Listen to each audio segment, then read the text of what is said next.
So as far as just some background on the report, as you can tell from the title, Framing Justice in Syria, The Road Toward Comprehensive Justice, it's a report that addresses how we can achieve justice and accountability for the crimes against humanity that have been committed in Syria. And so as far as this report, unfortunately, as you might know, Syria has tended to fall down from the attention of the news. And so with this report, we hope to bring Syria back to the center of attention. And so in collaboration with the Syria Campaign, we decided that the story of justice and accountability for the Syrian people needed to be told through the lens of the Syrian people, which is why for this report, we actually conducted a series of interviews with Syrian activists and people that work on this issue. And, for us, just for people perhaps living in democracies, maybe the purpose of this report also aims to show how, this is what could happen when, a country like Syria, where there's no democracy and no democratic institutions in place. So overall, just to give you kind of a synopsis of how the report is structured, it starts out with, an introduction and an overview of the political system in Syria. Then it progresses into the different abuses that have taken place in the country, among which include enforced disappearance. Then we get into more of the legal discussion, and this paves the way toward discussions of justice and different recommendations. And in short, as far as your topic of the digital aspect, the importance of that is that archiving and documenting of these different abuses can be used in future legal efforts as it relates to holding perpetrators of human rights abuses accountable for their actions. We have to invite anybody who wants to ask a question, can put it in the chat or the Q&A, and we'd be happy to consider them. But one of the things that needs reminding people is that it's almost Syria's disappeared from the headlines for most of this year because of Ukraine. And I'm presuming from your evidence that the same degree of criminality is still going on, even though Putin's recalled some of his orcs back home.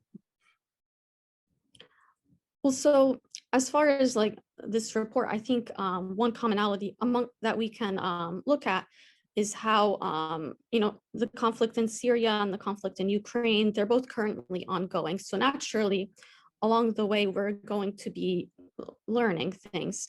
And so, for example, in the case of that we examined in the report that we looked at, the Koblenz trial, something that was important was that through the testimonies of victims and survivors, and through the archiving of evidence, these were able to help contribute to evidence that could be used in universal jurisdiction trials.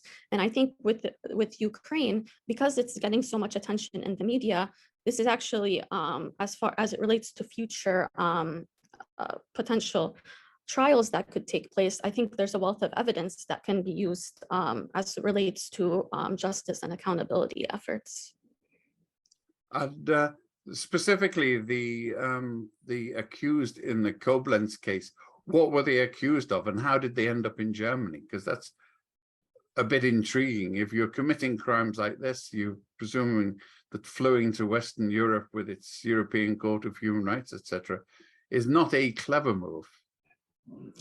Well, so just to take a step back for a moment, maybe for our audience. So for example, at the Human Rights Foundation, we focus on countries that are non-democratic. And something about non-democratic countries that makes them different from democratic countries is that in democracies, you have a separation of powers between the different branches of government. You have and importantly, you have an independent judiciary or a judicial branch that can and accountability mechanisms in place to address abuses. under non-democratic countries, these institutions, like a judicial branch, essentially don't exist. So what that means is that when it comes to addressing human rights abuses, you have to look outside of the country in order to achieve justice and accountability. So as it relates to the Koblenz trial, the case in the report, what happened was that there were two former Syrian regime officials that had left Syria and went to Germany. And one of them in particular, he oversaw a detention center, and he oversaw the torture of detainees. And essentially in Germany, he went to German authorities because he feared for his life given his defection from the regime. And in the process of speaking with German authorities, he disclosed the torture he oversaw. And in that process, he essentially, the German authorities had enough information to trigger an investigation into him. And it was the same with the other Syrian official. However, he was, in his case, it was aiding a crime against humanity. And ultimately, one of them earlier this year was sentenced to life imprisonment. And one of them the year before was sentenced to 4.5 years in prison. But this is how they came under, this is how Germany essentially was able to try these two individuals under this concept of universal jurisdiction. And which other countries are sort of signed up for this in one degree or another? There's so among some countries are there's, apart from Germany, there's Sweden, France, among other European countries that have engaged in this. Is the United States one? I need to look into that one. Okay. We need to alert them to look out for Syrian defectors, especially Syrian defectors with big mouths, I presume. But so what were witnesses called in these trials, or did they sort of fess up to begin with? I mean, I would have thought confession of torture would have made headlines in most of the tabloids. Well, I know there was the involvement of different Syrian survivor-led groups that had witnesses, but I can speak more on the topic of the universal jurisdiction, more on the legal concept more broadly. Okay, well, please do then. And we've got questions coming in now asking, what recommendations does the report offer? Well, so for example, a theme that centered around that kind of trend that was like a thread throughout the report was that we were advocating for a victim-centered approach to justice.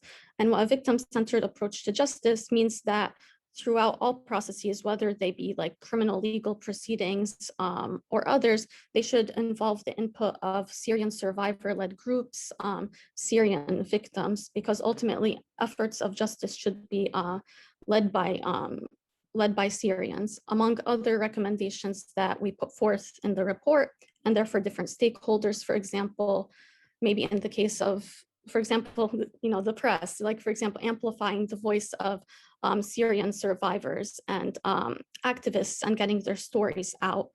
For example, and then also as far as like social media companies, for example, providing content that can be used as evidence for universal jurisdiction trials. Those are a couple that come to mind off the top of my head. Well, that also brings to mind the current imbroglio that Meta is involved in, because their own commissioned report says that Facebook suppressed examples of allegations against Israeli forces and boosted the ones against allegations against about Palestinian forces. So one of the difficulties with internal jurisdictions is they will always tend to have skewed balance, and even international ones like Meta, especially international ones, since they'll obviously be balanced in favor of the billionaires that own it. But how do you you're mentioning that it's best if Syrians do it. Isn't one of the points about universal declarations and universal jurisdiction and tribunals that often in a war-torn society, nobody trusts justice? People might be prepared to let somebody from outside come in. But, you know, for example, when it came to Slobodan Milosevic, the Serbs were quite happy to send him off to The Hague to be tried because they didn't really want to face the social fissures that would result from being tried at home. Well, so I think, so first of all, I think what it comes down to with universal jurisdiction, I mean, it's not a solution to everything going on in Syria. It's not a silver bullet. So for example, the Koblenz trial, what was significant about it was that, first of all, it provided a counter narrative to that of the regime. So for example, one of the activists that I interviewed, she described the Koblenz trial as a glimmer of hope for the families of victims. Someone else, another activist I interviewed, he described the significance of the Koblenz trial as something that sends a signal to the regime that for those who think that they're bold enough to move on with their lives and get away with their abuses, they can't. And essentially this counter narrative, that uplifting of the voice of victims, I think is very significant and helps give these families at least some type of closure. Now, that being said, universal jurisdiction also does have its limitations. For example,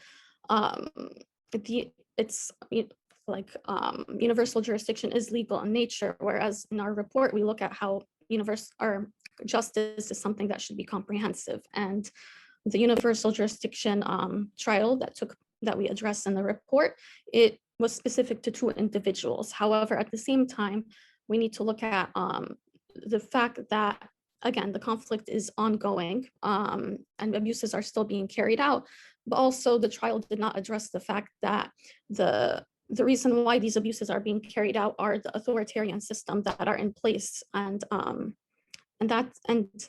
so again, it's not, universal jurisdiction doesn't solve everything, but at least this is the mechanism that we have in place legally that can work toward addressing these abuses that have been taking place. And like I mentioned with Sheriff Bassiouni and the International Commission on the Crimes in the former Yugoslavia, small acorn, unpromising acorns can grow into reasonably sized trees in terms of the international criminal tribunals. So is there any move for an international tribunal on Syria and crimes committed there? Now, as far as like the interviews that we've conducted, generally it doesn't seem that there's a big amount of support for the like an ad hoc or international tribunal, but universal jurisdiction has been seen so far as the most viable option. So would these cases possibly be suitable for the International Criminal Court? Well, so the thing is with the International Criminal Court, something that's now it's described as like a court of last resort when states nationally are unwilling to prosecute crimes. That being said, something that has presented an obstacle with the International Criminal Court is that a case can be referred through UN Security Council resolution. However, in the case of Syria with Russia and China, such efforts would get vetoed. So that's why the International Criminal Court at the moment for Syria's case wouldn't work in the way that universal jurisdiction would. No, so it's the veto will stop it, which both Joe Biden and Macron have addressed in their recent speeches, I believe. Except I don't think that applies to the French or the American veto. As always, there's a partiality about these preachments from the people concerned. But you're from Syria yourself, are you? Oh, no, I'm not. No? Oh, well, sorry. But it's among the countries we focus on at the Human Rights Foundation. No problem, no problem. You don't have to own the problem to be concerned about it. I'm not Syrian. I'm deeply concerned about Syria.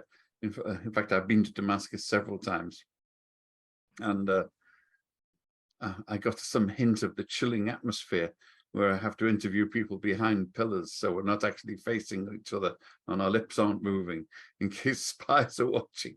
So I'm aware of how pervasive, and that was before they came out completely nasty and didn't scruple about beating people up.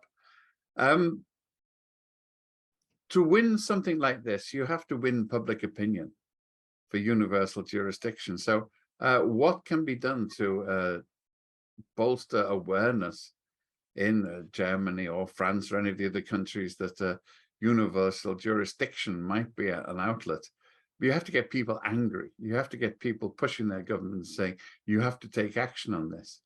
You know, like in Britain, when Pinochet was arrested, there was a popular groundswell of why you fostering this deranged dictator.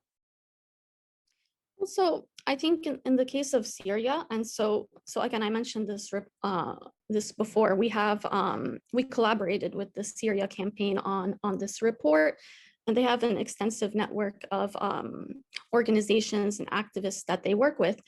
And the Syria Campaign, for example, has done a great job with spreading the word on what's going on in Syria. In addition to that, there's organizations and other initiatives, for example, like the Taifi Initiative, Families for Freedom, the Caesar Families Association, the Syrian Emergency Task Force, the Syrian Justice and Accountability Center.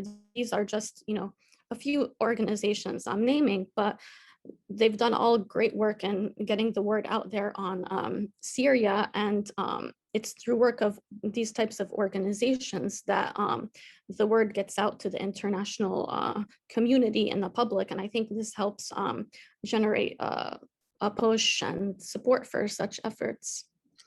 But it's not exactly a sort of single word that's coming out, because Syria, in a way, was a test bed for the info wars in Ukraine. There were loads of willing voices prepared to parrot the Kremlin line that the white helmets were CIA agents or, Islamic jihadists, that everybody who protested about al-Assad was ipso facto an Islamist fundamentalist. So, I mean, how can you build a jurisdiction when you've got a propaganda war of this scale, being an insidious propaganda war being waged against you?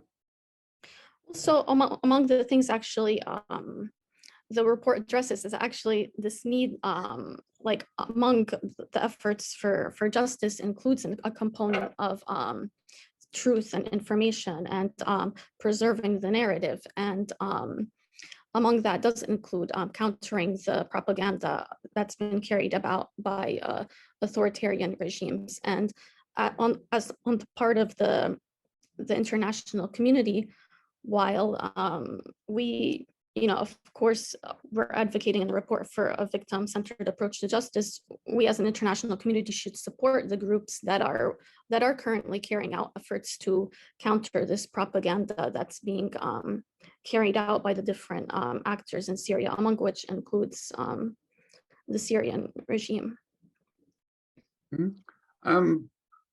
To get back to before, what specific crimes were the indictees in Koblenz accused of? Now, there's a variety of different abuses, but in our report and among the activists that we did interview, we wanted to give particular attention to the subject matter of enforced disappearance. But of course, there are a variety of other of course, torture in different forms took place within the detention centers themselves. I mean, there's at least one defector produced a comprehensive archive of horrifying photos of torture and death. And even that wasn't enough to convince the Kremlin trolls that something real was going on there. So do you have the resources to make those public, to let people know? Or the results of, or what do you referring to? I can't quite remember it at the moment, but there was somebody who was employed by the regime to take photographs and Oh, brought. you're referring to, I believe it was the Caesar photos. That's the one, yes. Eventually, yeah, so the Caesar photos, they were taken by someone that was formerly a part of the regime. And eventually he defected from the regime, and those photos were released, and they showed and I mean, I mentioned enforced disappearance before, but for some, like for example, one of the women I interviewed for the report, that was how she found out that her son was dead. Like that's the impact of the, you know, that shows like the importance of being able to preserve evidence and contribute to these trials. This is how, you know, like truth comes out. Has that photo file been analyzed forensically? I mean, have matches been made with the people in them and the dates of disappearance, etc., and who disappeared them? Now, I don't have this specific details as to how they're being worked on at the moment, but I do know that they were very influential as it relates to universal jurisdiction. Were they invoked in Koblenz? Since my colleagues at the Syria campaign, they were more aware of the on the ground of what was going on in the trial, so that would be more something they would be able to speak to. Okay, so what's the next move for universal jurisdiction? Get more of it, because obviously there's a lot of people, and the questions being asked here at the moment, people will be asking about universal jurisdiction in the context of the current invasion of Ukraine. One might almost say that you shouldn't close the border to Russians, because there might be Russian criminals escaping that can be arrested when they're on this side of the border.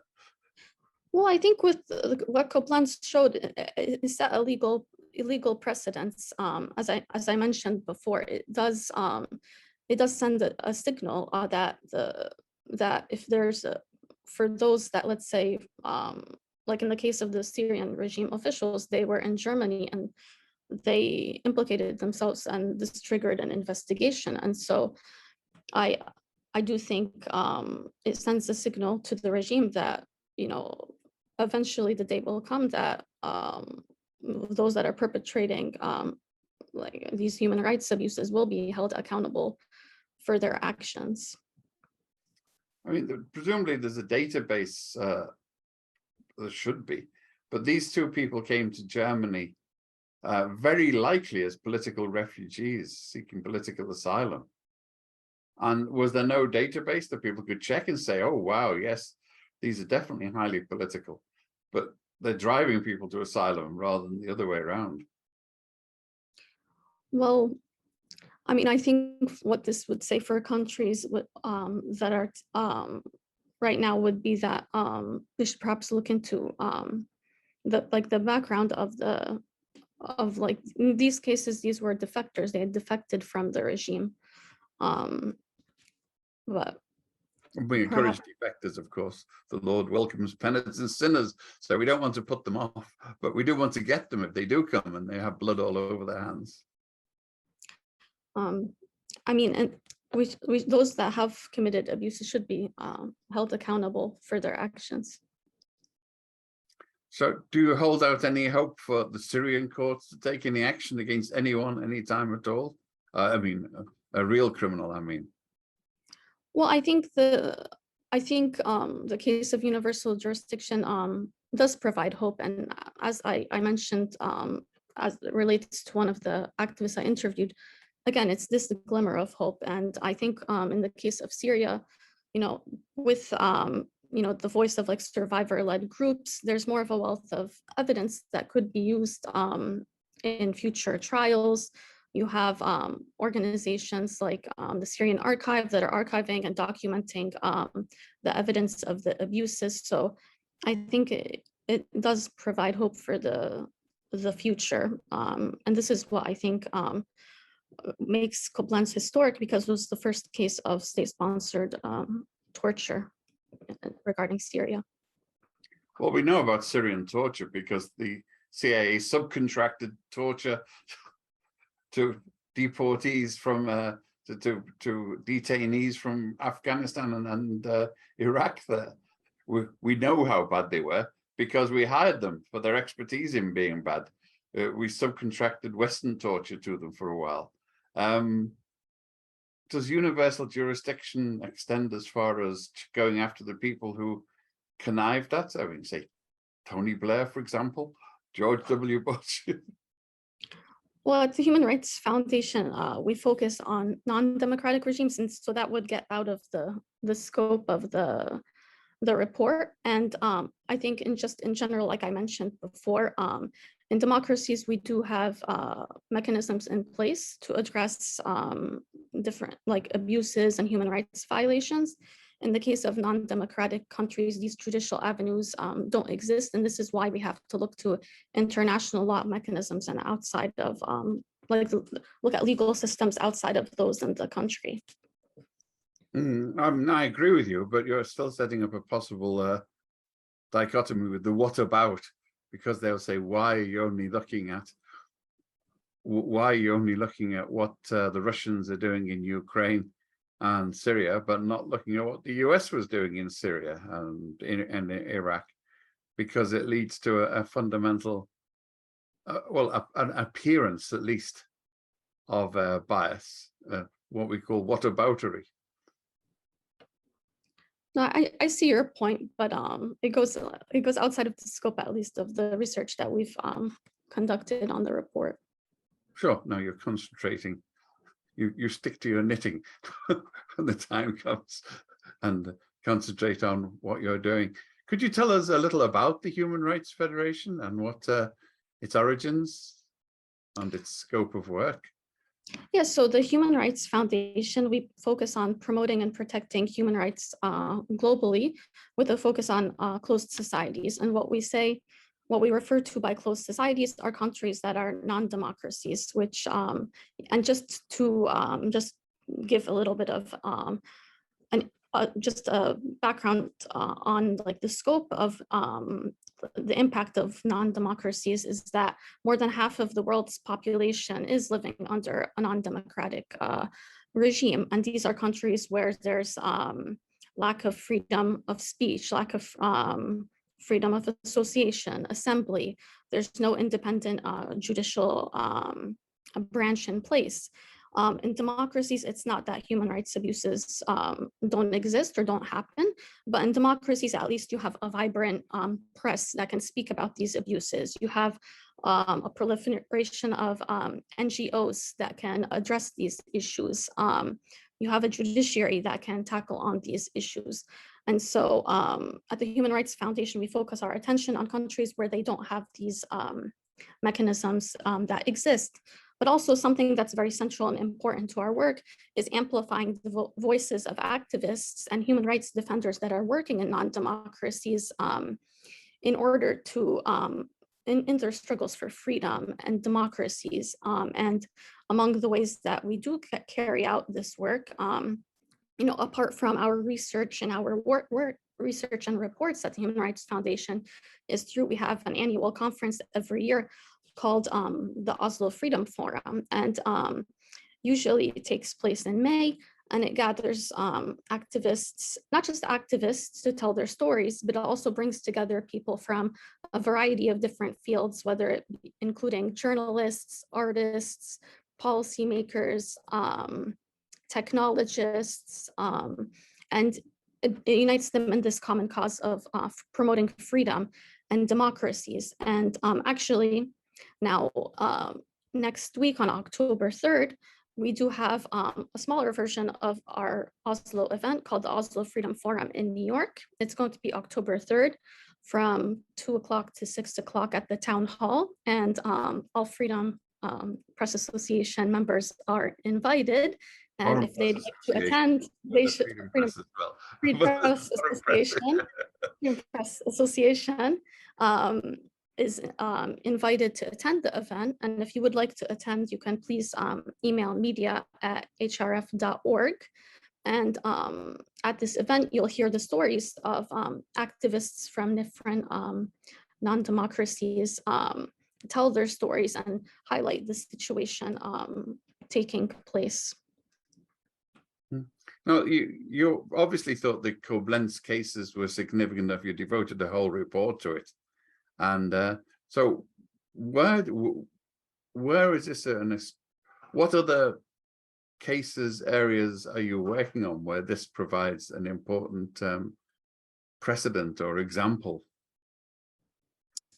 Or you mean like why we focused on No, the... which other countries are there that will benefit from this report immediately? Because I mean, it's not just about Syria; it's about universal jurisdiction and universal interest for people of the world and what's happening. I mean, I think now in the case of, for example, in this particular case, also through actually it was like our, the Oslo Freedom Forum actually, and our relationship with the Syria Campaign, it was through a discussion that this topic really came to light and captured our attention. But I think, I mean, in this case, with like you brought up Ukraine, this case of universal jurisdiction showed what could happen in a, like this was a situation where there was a conflict ongoing and there was a trial taking place, and maybe in other countries where conflicts are taking place, they could consider this as an option. Maybe again, it's part of the reason why universal jurisdiction is viable is because other mechanisms such as the International Court of Justice or the International Criminal Court, in the case of Syria, because of things like the UN Security Council veto, might not be able to push through. So, so I think in countries where those options don't exist also as well, perhaps universal jurisdiction could be applied. Yeah, I mean, it's been hinted at a lot recently that Russian military and civil officials who've taken part in atrocities in Ukraine will be up for prosecution if they travel outside. It's been even people who are arranging the referendum. It's been hinted that they will meet repercussions elsewhere. So, obviously, universal jurisdiction is in the air, even if the particular mechanism isn't established yet. So, I mean, has the Human Rights Federation looked at with the Ukrainians a way to instrumentalize this culpability on an international level? Now, my colleagues at the Human Rights Foundation have a Ukraine Solidarity Fund, and so it's through this program that we've been doing work on Ukraine. However, I feel like my colleague would be able to speak more to that as far as work in that area. Was it difficult to construct a case for Koblenz, or was it shut and dry because they had they confessed to get out? I mean, I think with the information that was provided to German authorities, it was enough to establish the case against them. Yes, to get a grand jury indictment, I suppose you say here. So, are there any more questions from anybody? I'm looking.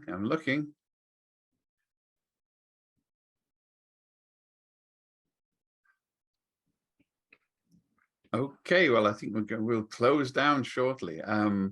But I'd like to thank you. It's an interest. This is early days. It does remind me of the early days of the Balkan situation, when we're all horrified by what was happening and nobody knew quite what to do. And things have been done since then, and it was because of work like this. It was the Commission of Inquiry into War Crimes in the former into the former Yugoslavia, which provided, and that was at the time a sign of total weakness. The United Nations was horrified officially by what was doing, but none of them were horrified enough to do anything about it.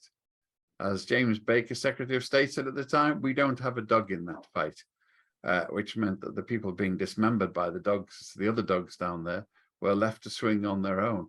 So, I mean, it was built up by that report and by the wellsprings of indignation that we got into the closest we've had to universal jurisdiction with the International Criminal Tribunal in the former Yugoslavia and then Rwanda. And it was very much popular indignation and the gathering of evidence in reports like this and elsewhere. So I'd really like to thank you for the Human Rights Federation for this. Welcome our members to go to the Oslo Freedom Foundation at the town hall next Wednesday. Was it? It's on next Monday on October 3rd. October 3rd, yes. Oh, it's difficult to know what day it is nowadays. And so it's please do try to get there and find out what is happening internationally about the universal jurisdiction. And let's give a ray of hope when we see the dark deeds being committed with impunity across the world. Then the idea that someone somewhere might have to pay for it, not in a retributive sense, but at least it gives pause to people who are about to switch the electric current on or pull the pliers, that they might have to pay for what they're doing. And that's a good step. You? Yes? I think I just wanted to add, as far as the people we interviewed for the report, as far as survivors and the family members of victims, I think some of them are among some of the strongest people I've met. And I think, for them, and this case did represent a lot of hope for them. And again, we should support the effort of individuals like this that are working on this very important issue. And I just wanted to say thank you for holding this conversation today, because Syria has gone down as far as attention in the news cycle. And I think it's very important for all of us, whether it be at the Human Rights Foundation or members of the press, to amplify the voices of the Syrian people. As an investigative journalist, I think journalists do have a special role. It's Exactly. how morale boosting it, not just in terms of ventilating it. It's amazing how morale boosting it is for the victims to find that people are interested in their story of what's happened to them.